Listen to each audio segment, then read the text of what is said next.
وشر الأمور محدثاتها وكل محدثة بدعة وكل بدعة ضلالة وكل ضلالة في النار فقد قال الله تبارك وتعالى في كلامه المجيد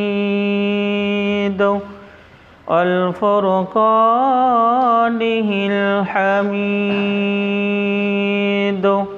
أعوذ بالله السميع العليم من الشيطان الرجيم من حمده ونفخه ونفسه بسم الله الرحمن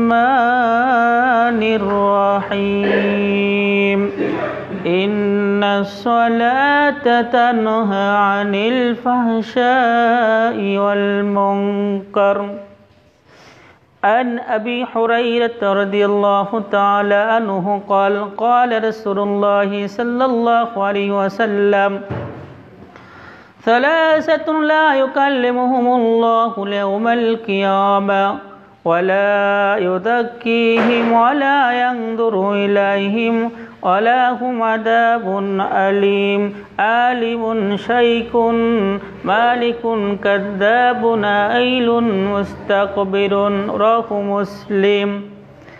عن أنس رضي الله تعالى عنه قال قال رسول الله صلى الله عليه وسلم أول يحاسب به العبد يوم القيامة الصلاة فإن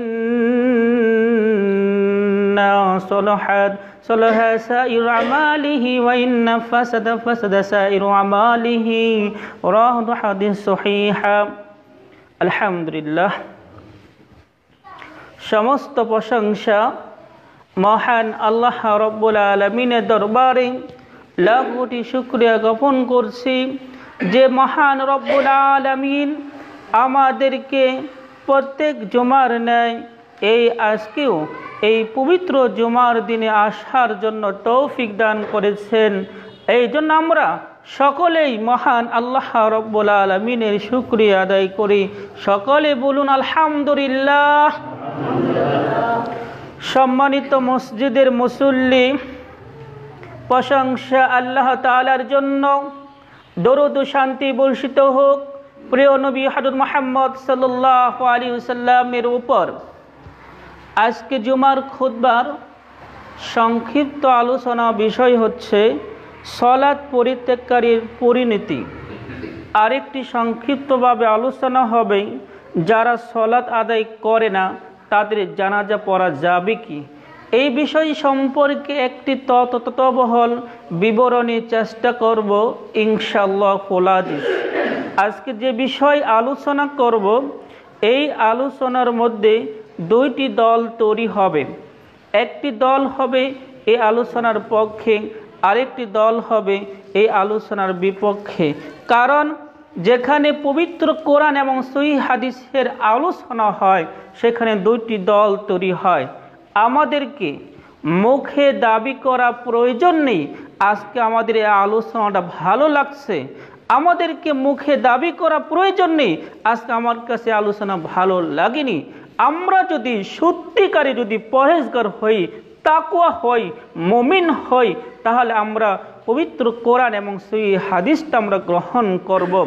আর আমাদের অন্তরে যদি নিফাকি থাকে, কুফরি থাকে, শিরক থাকে, তাহলে আমরা কোনোদিন এই পবিত্র কোরআন এবং সহিহ হাদিস গ্রহণ করব না। এই জন্য ভাইরা আমার, আমরা মুসলিম, আমাদের কাজ, আমাদের দায়িত্ব হলো আমরা আল্লাহর বিধান এবং রাসূল সাল্লাল্লাহু আলাইহি সাল্লামের আদর্শ সুন্নাহকে আমরা আঁকড়ে ধরব। এটা মুসলিমদের কাজ।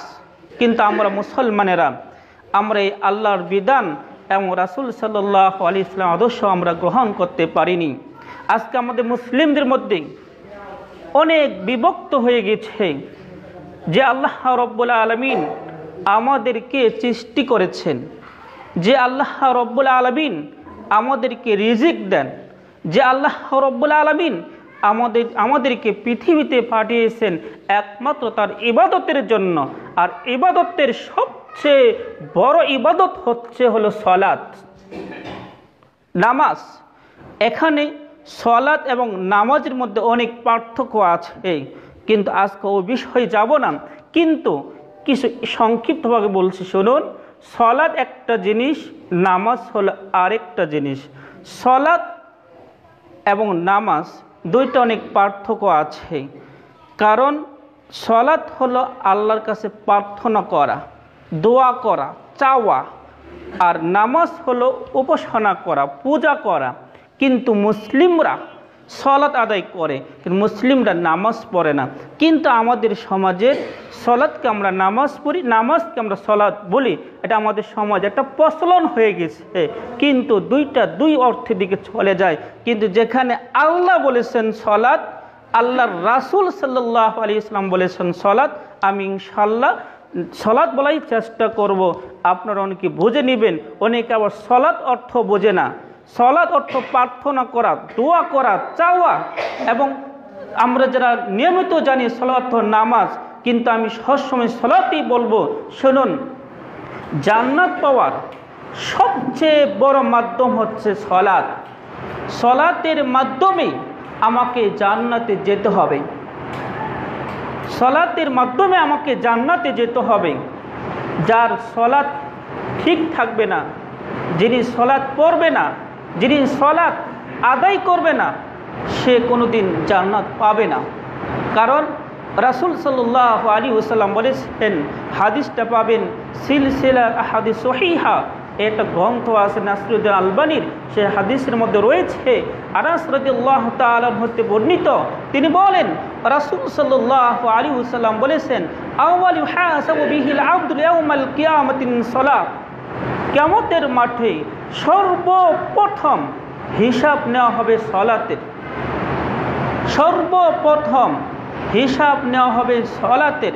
ফাইন্না সলহা সলহা সাইরু লাহু আমালিহি, যার সালাত সঠিক হবে, যার সালাত সঠিক হবে, সে আল্লাহর কাছে তার বেশি গ্রহণযোগ্য হবে, তার সমস্ত আমল তার গ্রহণযোগ্য হবে।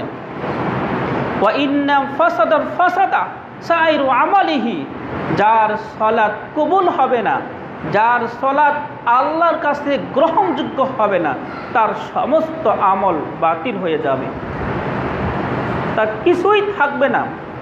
একজন ব্যক্তি রমজান মাসে সিয়াম পালন করেছেন, যাকাত দিয়েছেন, সে দান করেছেন, কুরআন তেলাওয়াত করেছেন, জিকির আজকার করেছেন, কিন্তু সে সালাতটাকে সঠিকভাবে আদায় করেনি, সে সালাত আদায় করেনি, সে ভালোভাবে পরিপূর্ণভাবে সালাত পড়েনি, নামাজ পড়েনি, তাহলে এই কিয়ামতের মাঠে তার কোনো ইবাদত আল্লাহর কাছে গ্রহণযোগ্য হবে না। কারণ যেহেতু সর্বপ্রথম আগে সালাতের হিসাব নেওয়া হবে, যার সালাতের হিসাব সঠিক হয়ে যাবে, তার সব হিসাব সহজ হয়ে যাবে। এই জন্য আমাদের উচিত, আমাদের আগে আগে সালাতটাকে আদায় করতে হবে, এবং সেই সালাতটাকে আমাকে পরিপূর্ণভাবে আদায় করতে হবে। আল্লাহ রাব্বুল আলামিন রাত দিনে 5 ওয়াক্ত সালাতকে ফরজ করেছেন, 5 ওয়াক্ত সালাত ফরজ করেছেন, সকল মুসলিমদের উপর ফরজ, সকল মুসলিমদের উপর ফরজ। যদি এই সালাত কেউ আদায় না করে, সে গুনাহগার হবে। এই জন্য আমাদের ইবাদতের মূল প্রথম ইবাদত হলো সালাত আদায় করা। আমরা আগে সালাতগুলো আদায় করব, আর সেই সালাত, সেই নামাজ হতে হবে রাসূল সাল্লাল্লাহু আলাইহি ওয়াসাল্লামের পদ্ধতি অনুযায়ী।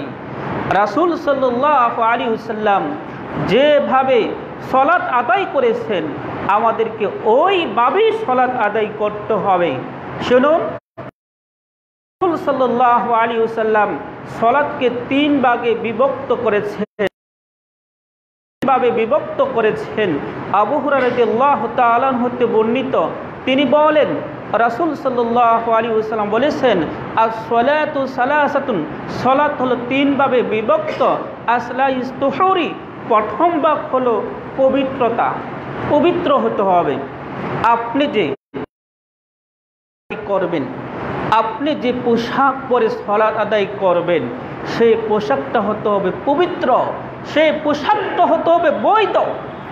আপনি যে পানিতে উযু করেন, যে টিউবওয়েলের পানিতে উযু করছেন, সেই টিউবওয়েলের পানি হতে হবে পবিত্র। আপনি যে আপনার উপার্জন, আপনি যে খাবার খাচ্ছেন, সেই খাবারটা হতে হবে পবিত্র বৈধ। এইভাবে যদি আপনি সালাত আদায় করেন, আল্লাহ আপনার সালাত কবুল করবে। এই জন্য আল্লাহ রাসূল সাল্লাল্লাহু আলাইহি ওয়াসাল্লাম বলেছেন, সালাতকে তিন ভাগে ভাগ করেছেন। প্রথম ভাগ হলো তার পবিত্রতা হতে হবে, দুই নম্বর হলো সুলুসু রুকু, মানে রুকু আদায় করতে হবে, তিন নম্বর হলো সুলুসু সাজাদা, আমাদের সিজদা দিতে হবে। এই তিনটা ভাগে ভাগ করছেন, যার তিনটা ভাগে যার পূর্ণ আদায় হবে, তারই সালাত আল্লাহ কবুল করবেন, তার সালাত আল্লাহ গ্রহণযোগ্য করবেন। যার রুকু হয় না, যার সিজদা হয় না, আল্লাহ তার সালাত কবুল করবেন না, তার সালাত আল্লাহ কবুল করবেন না। আজকে আমরা মুসলিমরা আমরা সালাত পড়ি ঠিক, কিন্তু সালাতের মধ্যে আমাদের রুকু সঠিক হচ্ছে না, সিজদাটা সঠিক হচ্ছে না। রুকুটা আমি কিভাবে দিব? আমার রুকুটা রাসূল সাল্লাল্লাহু আলাইহি ওয়াসাল্লামের পদ্ধতি অনুযায়ী হচ্ছে না। আমি যে সিজদাটা দিচ্ছি, আমার সিজদাটা রাসূল সাল্লাল্লাহু আলাইহি ওয়াসাল্লামের পদ্ধতি অনুযায়ী হচ্ছে না। আমি যে করব, আমি যে পোশাক পরে সালাত আদায় করছি, সেই পোশাকটা হলো পবিত্র না, বৈধ না, সেই পোশাকটা হলো হালাল টাকা কিনা না, অপবিত্র অবৈধ পোশাক পরে আমি সালাত আদায় করছি। আল্লাহ এইভাবে সালাত পড়লে আল্লাহ এইভাবে সালাত কবুল করবেন না। এই জন্য যদি সালাত যদি আল্লাহ কবুল করতে চায়, তাহলে আমাকে আগে এই তিনটা বিষয়টা খুবই খেয়াল রাখতে হবে। কথাটা আবার বলছি, শুনুন। যদি তিনটা ভাগে যদি আপনি বিভক্ত করতে পারেন, সঠিক থাকতে পারেন, তাহলে আল্লাহ আপনার সালাত কবুল করবে ইনশাআল্লাহ। এক, আপনি আগে পবিত্রতা হবেন, পবিত্র হবেন। দুই, আপনি রুকুটা সঠিকভাবে দিবেন। তিন, সিজদাটা সঠিকভাবে দিবেন। এই তিনটা যদি আপনি ভালোভাবে যদি করতে পারেন, তাহলে আল্লাহ আপনার সালাত কবুল করবে।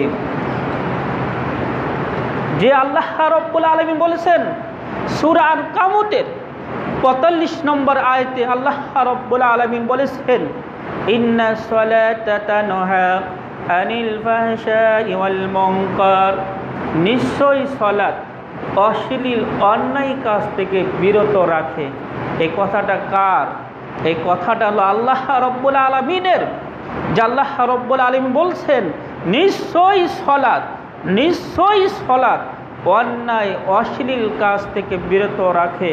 এখন প্রশ্ন, যে আমরা সালাত আদায় করি আবার সুদ খাই, আমরা আবার হারাম খাদ্য খাই, আমরা সালাত আদায় করি আবার গান বাজনা শুনি, আমাদের সালাত তো কবুল হচ্ছে না, আমাদের সালাত তো কবুল হচ্ছে না। যেখানে আল্লাহ রাব্বুল আলামিন বলেছেন সালাত আদায় করলেই অন্যায় অশ্লীল কাজ থেকে বিরত থাকবে, কিন্তু আমরা সালাত পড়েও অন্যায় কাজ করি, আমরা সালাত পড়েও সুদ খাই, আমরা সালাত পড়েও হারাম খাদ্য খাই, আমরা সালাত পড়েও গান বাজনা শুনি, তাহলে বুঝতে হবে আমার সালাত আল্লাহর কাছে কবুল হচ্ছে না, আল্লাহর কাছে কবুল হচ্ছে না। যদি কবুল হতোই তাহলে আমি সুদ খেতাম না, যদি আমার সালাত কবুল হতো তাহলে আমি হারাম খাদ্য খেতাম না, আমার সালাত যদি কবুল হতো তাহলে আমি অন্যায় পাপ কাজ করতাম না। আমার সালাত যদি কবুল হতোই তাহলে আমি শিরক করতাম না। আমার সালাত যদি কবুল হতোই তাহলে আমি বিদআত করতাম না। আজকে আমাদের সমাজের এত অন্যায়, এত ঘান বাজনা, এত সুদ, এত হারাম কেন? শুধু আমাদের সালাত আল্লাহ কবুল করেন না এই জন্য। কারণ যেটা আল্লাহ রাব্বুল আলামিন বলেছেন সালাত আদায় করলে সে অন্যায় কাজ থেকে বিরত থাকবে। শুনুন ভাইয়েরা আমার, এই জন্য সালাত কবুল হতে হলে আগে আমাকে এই সঠিকভাবে এই রাসূল সাল্লাল্লাহু আলাইহি ওয়াসাল্লামের পদ্ধতি অনুযায়ী সালাত আদায় করতে হবে। রাসূল সাল্লাল্লাহু আলাইহি ওয়াসাল্লাম যেভাবে সালাত আদায় করেছেন আমাকে ওইভাবেই সালাত আদায় করতে হবে, এই বেশি নেই কমও না। কিন্তু আজকে আমরা ওইভাবে সালাত আদায় করতে পারি না, এই জন্য আমাদের সালাত আল্লাহ কবুল করেন না। যেখানে রাসূল সাল্লাল্লাহু আলাইহি ওয়াসাল্লাম বলেছেন, বুখারী মুসলিমের হাদিস, আবু হুরায়রা রাদিয়াল্লাহু তাআলা হতে বর্ণিত, তিনি বলেন রাসূল সাল্লাল্লাহু আলাইহি ওয়াসাল্লাম বলেছেন যে তোমাদের দরজার সামনে একটি বিশাল বড় নদী আছে, কেউ যদি দিনে 5 বার সেই নদীতে যদি গোসল করে তাহলে কি তার শরীরে কোনো ময়লা থাকতে পারে? ক্বালু আবকা মিন দারানিহি শাইইন, তখন সাহাবীরা বললেন না, তার শরীরে কোনো ময়লা থাকতে পারে না। ঠিক তোমাদের জন্য এই 5 ওয়াক্ত সালাতটা সেই রকম, কেউ যদি 5 ওয়াক্ত সালাত আদায় করে তার কোনো গুনাহ থাকে না, তার সমস্ত গুনাহ মুছে দেন। বলুন সুবহানাল্লাহ। আপনি যদি 5 ওয়াক্ত সালাত পড়েন তাহলে আপনার সমস্ত গুনাহ মুছে যাবে, গুনাহ থাকবে না।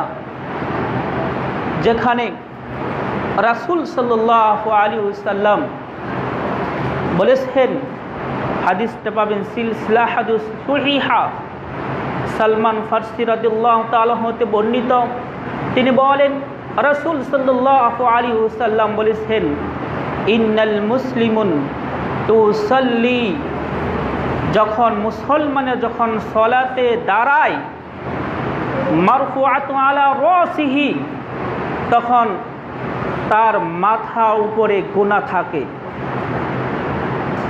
মাথা উপরে গুনাহ থাকে। কুল্লামা সাজাদা তাহাত্তাতা আনহু, যখন সিজদা দেয় তখন গুনাহগুলো ঝরে পড়ে। ফায়াফরুকু মিনহু সালাতা তাহাত্তাত ফাতায়াহু, যখন সে সালাতকে শেষ করে দেয়, সমাপ্ত যখন তার সালাত শেষ হয়ে যায় তখন তার মাথা উপর থেকে তার সমস্ত গুনাহগুলো ঝরে পড়ে যায়। বলুন সুবহানাল্লাহ। এই হাদিস দ্বারা প্রমাণিত হয় যে বান্দা যখন সিজদা দেয় তার গুনাহ ঝরে পড়ে, বান্দা যখন সালাত শেষ করে তখন তার সমস্ত গুনাহগুলো ঝরে পড়ে যায়। এত সুন্দর কথা আল্লাহ রাসূল সাল্লাল্লাহু আলাইহি ওয়াসাল্লাম বলেছেন, গুনাহ মাফ চাওয়ার সবচেয়ে বড় মাধ্যম হলো এই সালাত। এই সালাত আপনি যদি মাফ পেতে চান তাহলে এই সালাত আদায় করতে হবে।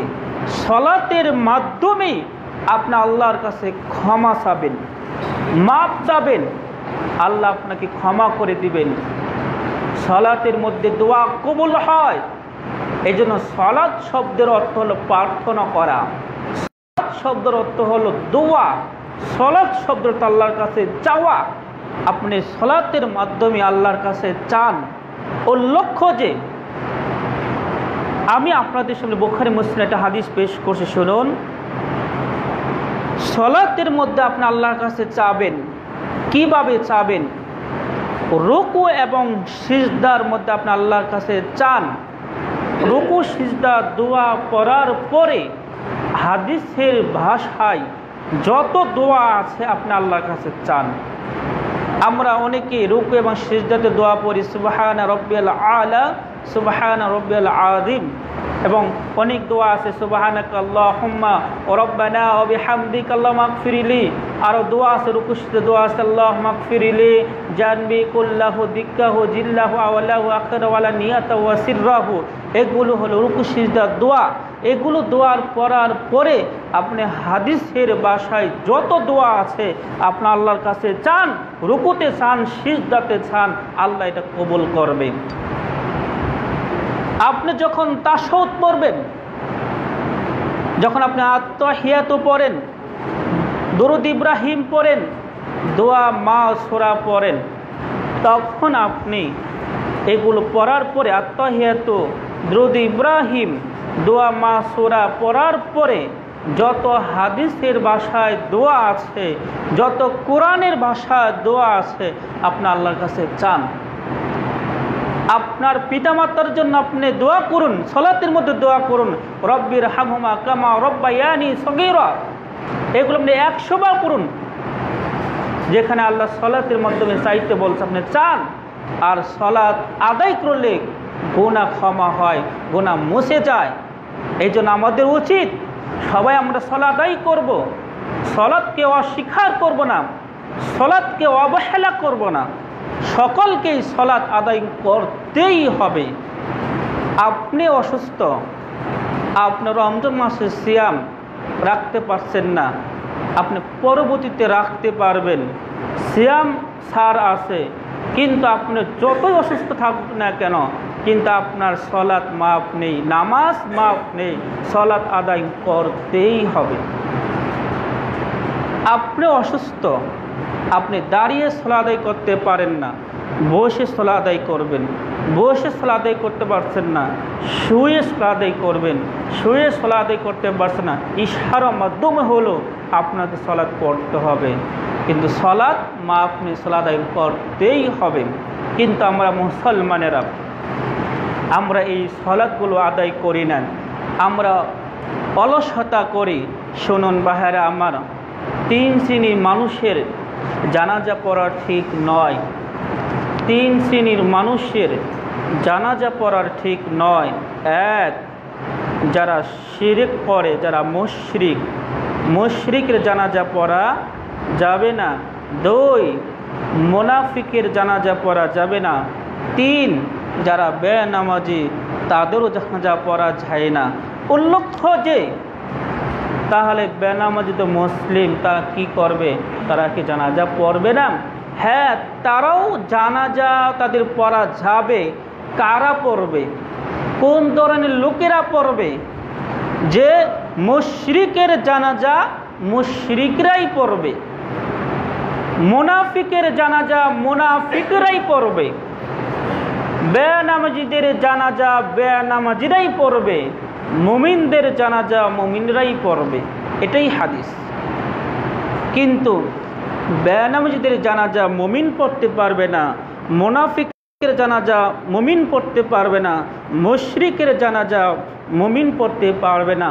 এই জন্য যে মুশরিকের জানাজা মুশরিকরাই পড়বে, মুমিনদের জানাজা মুমিনরাই পড়বে, বেনামাজিদের জানাজা বেনামাজিরাই পড়বে, মুনাফিকের জানাজা মুনাফিকরাই পড়বে।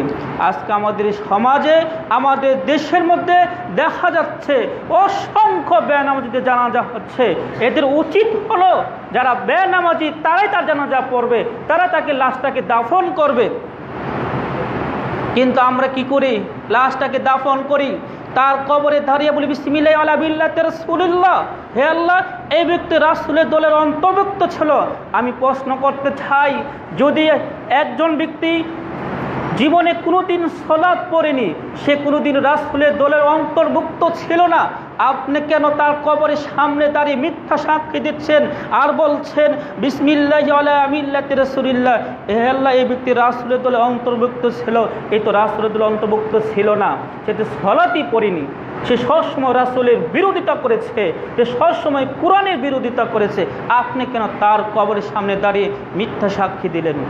এই জবাব দিতে হবে কিয়ামতের মাঠে, এই জবাব দিতে হবে কিয়ামতের মাঠে। কারণ একজন ব্যক্তি জীবনে নামাজ পড়েনি, সালাত পড়েনি, সালাত আদায় করেনি, আপনি তার কবরে দাঁড়িয়ে কেন এই দোয়াটা পড়লেন বিসমিল্লাহি আলা মিল্লাতি রাসূলিল্লাহ? এই ব্যক্তি কি রাসূলের দলে অন্তর্ভুক্ত ছিল? যদি রাসূলের দলে অন্তর্ভুক্ত থাকতো তাহলে এই ব্যক্তি সালাত আদায় করত। এই ব্যক্তি কোরআনের পথে থাকতো, এই ব্যক্তি ইসলামের পথে থাকতো, এই ব্যক্তি সবসময় সালাতের বিরোধিতা করেছেন, এই ব্যক্তি সবসময় সিয়ামের বিরোধিতা করেছেন, এই ব্যক্তি সবসময় যাকাতের বিরোধিতা করেছেন, এই ব্যক্তি সবসময় কোরআনের বিরোধিতা করেছেন, এগুলো সব সে অবহেলা করেছেন, অলসতা করেছেন, সে কি করে রাষ্ট্রের দল অন্তর্ভুক্ত ছিল? এই জন্য ভাইরা আমার, বেনামাজিদের জানাজা বেনামাজিরাই দাফন করবে, তারাই তাদের জানাজা পড়বে, মুমিনরা তাদের জানাজা পড়তে পারবে না।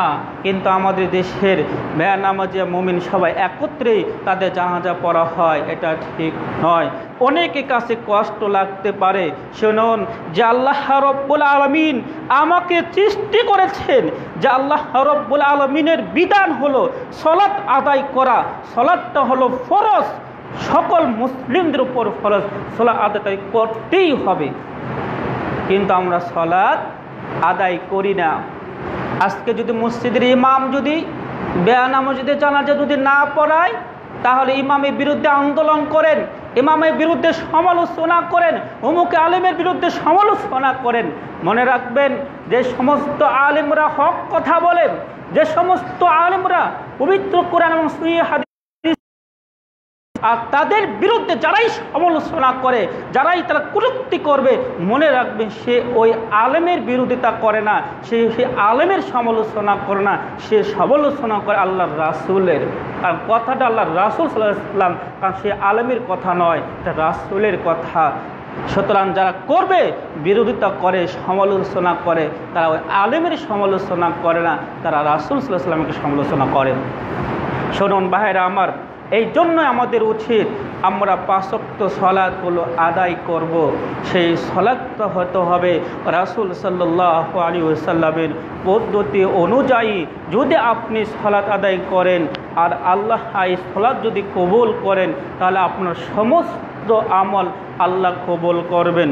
শুনুন, সিলসিলা আহাদুস সহিহা গ্রন্থে কিতাব রয়েছেন, সেখানে একটা হাদিস রয়েছে, রাসূল সাল্লাল্লাহু আলাইহি ওয়াসাল্লাম বলেছেন, 40 ইয়াওমান ফি জামাআতিন ইদরিকু তাকবীরুল উলা। যে ব্যক্তি জামাত সহকারে 40 দিন সালাত আদায় করবে, তাকবীরে তাহরিমে সহকারে, অর্থাৎ সালাত শুরু হওয়ার যখন সালাত শুরু হবে তখন সে উপস্থিত থাকে, তাহলে বলছেন কুতিবা লাহু বারাতানি, তার জন্য 2টি জিনিস তাকে মুক্ত করা হবে, মুক্তি দেওয়া হবে। 2টি জিনিস থেকে তাকে মুক্তি দেওয়া হবে। 1, বারাতু মিনান নার, তাকে জাহান্নাম থেকে মুক্তি দেওয়া হবে। 2, বারাতু মিনান নিফাক, মুনাফিক থেকে তাকে মুক্তি দেওয়া হবে। অর্থাৎ কোনো মুসলিম ব্যক্তি যদি জামাত সহকারে যদি 40 দিন সালাত আদায় করে, সে ব্যক্তি জাহান্নাম থেকে মুক্তি পাবে। কোনো ব্যক্তি যদি জামাত সহকারে যদি 40 দিন সালাত আদায় করে, তাহলে সেটাকে মুনাফিক থেকে মুক্তি পাবেন। সুতরাং ভাইরা আমার, আমরা মুসলিম, আমরা মুনাফিকি হতে চাই না, আমরা জাহান্নাম যেতে চাই না। আল্লাহ রব্বুল আলামিন আমাদের উপরে 5 ওয়াক্ত সালাতকে ফরজ করেছেন, আমরা এই সালাতগুলো আদায় করব, এই সালাতগুলো আদায় করব। আজকে আমাদের খুব কষ্ট লাগে, সালাত পড়তে মাত্র 10 থেকে 15 মিনিট সময় লাগে, কিন্তু আমরা এই সালাতগুলো পড়তে চাই না, অবহেলা করি, শয়তানের ওয়াসওয়াসা আমরা মেনে নেই। শুনুন, মনে রাখবেন, যখন সালাতের সময় হবে তখন আপনার অন্তরে ওয়াসওয়াসা আসবে, শয়তান আপনাকে সালাত পড়তে দেবে না। সবচেয়ে বড় জিহাদ কি? আপনি নফসের বিরুদ্ধে জিহাদ করবেন। এই জন্য হাদিসেও রয়েছে, মন যা চায়, কিছু কিছু মন যা চায় তোমরা তা করো না। কারণ মন তো অনেক কিছু চাবে যেগুলো ইসলামের বিরোধিতা হয়ে যায়, ইসলামের ক্ষতি হয়, যেগুলো শয়তানদের কাজ, এগুলো মন চাবে, এই জন্য করা যাবে না। যখন মুয়াজ্জিন আযান দিবে হাইয়া আলাস সালাহ, হাইয়া আলাল ফালাহ, তখন আপনার মন চাবে নামাজ পড়তে না পড়তে, আপনার মন চাবে আপনি যেন নামাজ যেন না পড়েন, আপনার মন চাবে আপনি যেন নামাজ যেন না পড়েন। কিন্তু তখন আপনি এই মনের বিরুদ্ধে, নফসের বিরুদ্ধে আপনি জিহাদ করবেন আর বলবেন আমি আল্লাহকে ভালোবাসি, আমার সৃষ্টিকর্তা হলো আল্লাহ রাব্বুল আলামিন, আমার শেষ নবী হলো মুহাম্মদ সাল্লাল্লাহু আলাইহি ওয়াসাল্লাম, আমি তাকে ভালোবাসি। সুতরাং যেহেতু আল্লাহ রাব্বুল আলামিন এই সালাতকে ফরজ করেছেন, আমার জীবনে যাই হোক না কেন আমি শয়তানের বিরুদ্ধে জিহাদ ঘোষণা করে আমি সালাত আদায় করব। কথা কি বুঝতে পারছেন? আমাদেরকে এরকম হতে হবে। আপনাকে শয়তান ওয়াসওয়াসা দেবে, আপনি সালাত করেন না, আপনাকে কাজের ব্যস্ততা দেখাবে, আপনাকে খুব ওয়াসওয়াসা দেবে, সালাত পড়াতে আপনাকে বিরত রাখবে। কিন্তু তখন যদি আপনি নফসের সাথে, মনের সাথে যদি জিহাদ করেন, জোর করে আপনি সালাত আদায় করবেন, এটাই বলে জিহাদ। এটা হলো নফসের সাথে জিহাদ। কিন্তু আমরা এই নফসের সাথে জিহাদ করতে পারি না, মন যা চায় তাই করি। এই জন্য আমাদেরকে এই সালাতগুলো আদায় করতে হবে, আর সেই সালাতটা হতে হবে রাসূল সাল্লাল্লাহু আলাইহি ওয়াসাল্লামের পদ্ধতি অনুযায়ী। শুনুন, প্রত্যেকটাই সালাতের 10টা করে মার্ক আছে, বুখারী মুসলিমের হাদিস। প্রত্যেকটাই সালাতের 10টা করে মার্ক। আপনি যখন তাকবীরে তাহরিমা দিবেন, আল্লাহু আকবার বলে হাত বাঁধবেন, হাত বাঁধা যদি ত্রুটি হয় 1 মার্ক কমবে। আপনি যখন রুকু করবেন, রুকু যদি আপনার সঠিক না হয় 1টা করে মার্ক কমবে। আপনি যখন সিজদা দিবেন, সিজদা যদি সঠিক না হয় মার্ক কমে যাবে। এজন্য গোটা সালাতের মার্ক হলো 10 মার্ক, বুখারী মুসলিমের হাদিস। কারো 2 মার্ক পায়, কেউ 0 মার্ক পায়, কেউ 1 মার্ক পায়, কেউ 3 মার্ক পায়। কারণ যার সালাতটা সঠিক হবে সেই পাবে 10 মার্ক। এখন কে না চায় আল্লাহর কাছে 10টা মার্ক পাওয়ার জন্য? এই জন্য আমাদের উচিত আমরা সালাতটাকে রাসূল সাল্লাল্লাহু আলাইহি সাল্লামের পদ্ধতি অনুযায়ী পড়ব। আজকে আমরা মুসলিমরা যেভাবে সালাত পড়া দরকার ছিল আমরা ওইভাবে সালাত আদায় করি না। আজকে আমাদের কাতারের মধ্যে ভুল আছে। আমরা যে কাতারে দাঁড়াই, হাদিস বুখারী মুসলিমে পায়ের সাথে পা, কাঁধের সাথে কাঁধে কাঁধ মিলে দাঁড়াইতে হবে। কিন্তু আমরা অনেকেই পায়ের সাথে পা, কাঁধের সাথে কাঁধে কাঁধ মিলে দাঁড়াই না, ফাঁকা রাখি। 4 আঙ্গুল 3 আঙ্গুল ফাঁকা রাখা হয়, কিন্তু এটা রাসূলের হাদিসের বিরোধী। আমাকে হাত বাঁধতে হবে নাভির উপরে। হাত বাঁধার 2টা নিয়ম, একটা হলো বুকের উপরে, আরেকটা হলো নাভির উপরে। দুটাই হাদিস সহিহ। কেউ যদি বুকের উপরে হাত বাঁধে এটাও হাদিস সহিহ, কেউ যদি নাভির উপরে হাত বাঁধে এটাও হাদিস সহিহ। কিন্তু নাভির নিচে হাত বাঁধা হাদিসটি জাল। এরকম প্রমাণে 6টা হাদিস আছে, নাভির নিচে 6টাই হাদিসটি জাল হাদিস। শুনুন ভাইরা আমার, হাত বাঁধার আরেকটা নিয়ম হলো, সকালে আপনার আমাদের লক্ষ্য করুন, যদি বুকে হাত বাঁধেন তাহলে এইভাবে হাত বাঁধবেন, আর যদি নাভির উপরে যদি হাত বাঁধেন তাহলে এইভাবে হাত বাঁধবেন। দুটাই সহিহ হাদিস দ্বারা প্রমাণিত। এইভাবেই আপনি সালাত আদায় করবেন। যখন আপনি রফল ইয়াদাইন করবেন, 2 হাতগুলো কাঁধ বরাবর রাখবেন, 2 হাত কাঁধ বরাবর রাখবেন করে আপনি রফল ইয়াদাইন করবেন। তারপর আপনি রুকু করবেন, তারপরে সিজদা দিবেন।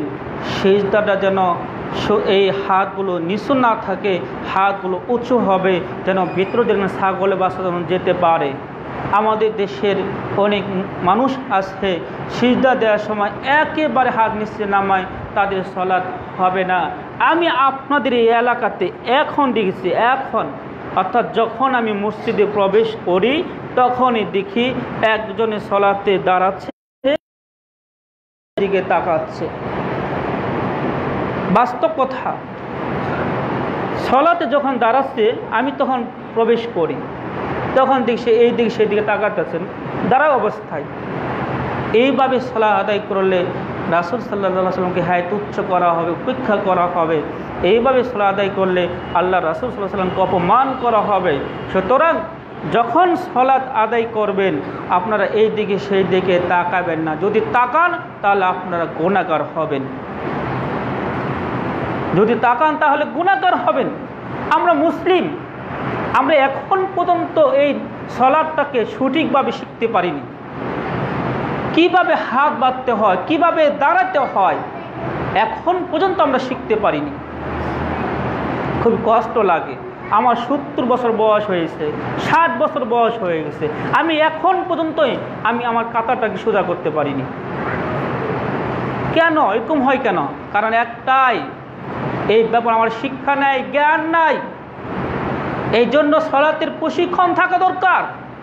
আমি সেদিনকে এক জায়গায় প্রোগ্রামও বলেছিলাম, প্রত্যেকটা মসজিদে এই সালাতের প্রশিক্ষণ দেওয়া উচিত, ট্রেনিং দেওয়া উচিত।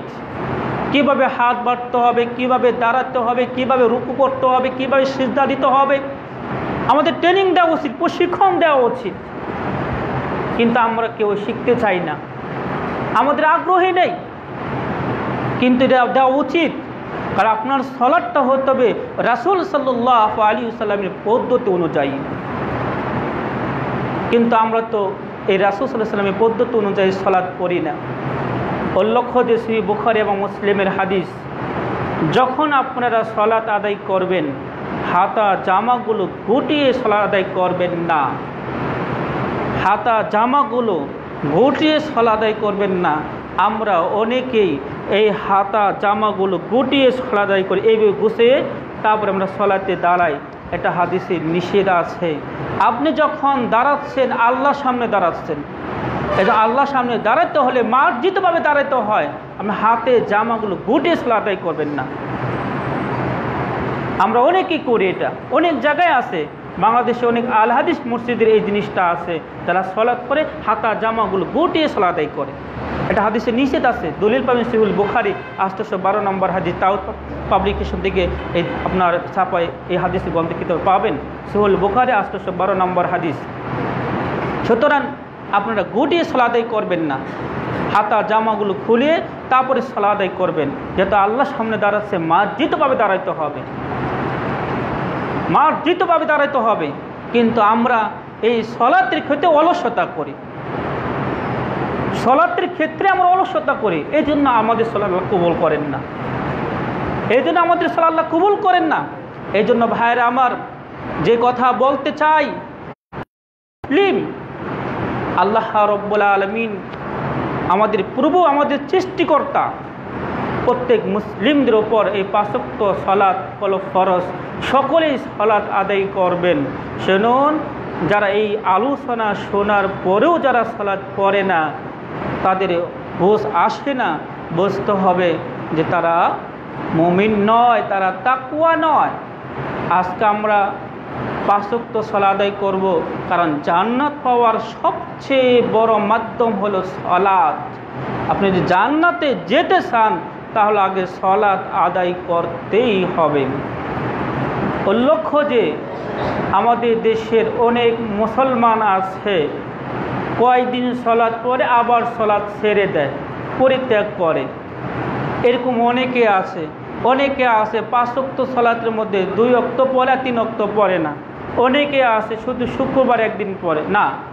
আপনি সব সময় 5 ওয়াক্ত সালাত আদায় করবেন, মরার আগ পর্যন্ত আপনি 5 ওয়াক্ত সালাত আদায় করে যাবেন। এই 5 ওয়াক্ত সালাত আদায় করে যাবেন। যাদের 30 বছর হয়ে গেছে, 30 বছর আগে আপনারা সালাত পড়েনি, নামাজ পড়েনি, এখন আপনারা কি করবেন? অনেকেই প্রশ্নটা থাকে না যে আমার 30 বছর হয়েছে, 30 বছর আগে নামাজই পড়িনি, সালাতই পড়িনি, তাহলে আমি আগের জন্য কি করব? তাহলে আমি আল্লাহর কাছে ক্ষমা চাবো না আমি ওগুলো কাজা করব? সম্ভব না। শুনুন, সঠিক যে মাসআলা, যে আপনার 30 বছর হয়ে গেছে, 30 বছর আগে আপনি নামাজ পড়েননি, সালাত আদায় করেননি, আপনি একজনকে নামাজি বানাবেন। সহিহ বুখারী এবং মুসলিমের হাদিস, একজনকে আপনি নামাজি বানাবেন। যে আপনি যে 30 বছর আগে যে নামাজ পড়েনি, একজনকে নামাজি বানানোর কারণে আল্লাহ রব্বুল আলামিন আপনি 30 বছর আগে সালাত পড়েনি, আল্লাহ আপনাকে ক্ষমা করে দেবেন। এই জন্য আপনারা এই কাজ করুন। আপনারা অনেকেই বোঝা পরে থেকে নামাজ পড়েন না, অনেকেই নামাজ ছেড়ে দিয়েছেন, অনেকে নামাজ পরিত্যাগ করছেন। এই জন্য আপনাদের এখন কাজ দায়িত্ব হলো আপনি একজন ব্যক্তিকে, একজন বেনামাজিকে আপনি নামাজি বানান। যে নামাজি বানাতে পারেন, পূর্বে যে আপনারা নামাজ পড়েননি, আল্লাহ এটা ক্ষমা করে দিবেন। আল্লাহ রব্বুল আলামিন যেন এই আমাদেরকে সকল মুসলিমদেরকে যেন এই 5 ওয়াক্ত সালাত আদায় করার জন্য তৌফিক দান করুক, আল্লাহুম্মা আমিন। আল্লাহ রব্বুল আলামিন যেন আমাদেরকে এই সকল এই চন্দ্রপাড়া এলাকা সকল মুসলিমদেরকে যেন এই 5 ওয়াক্ত সালাত পড়ার জন্য তৌফিক দান করুক, আল্লাহুম্মা আমিন। সুবহানাকা আল্লাহুম্মা ওয়া বিহামদিকা আশহাদু আল্লা ইলাহা ইল্লা আনতা আস্তাগফিরুকা ওয়া আতুবু ইলাইক।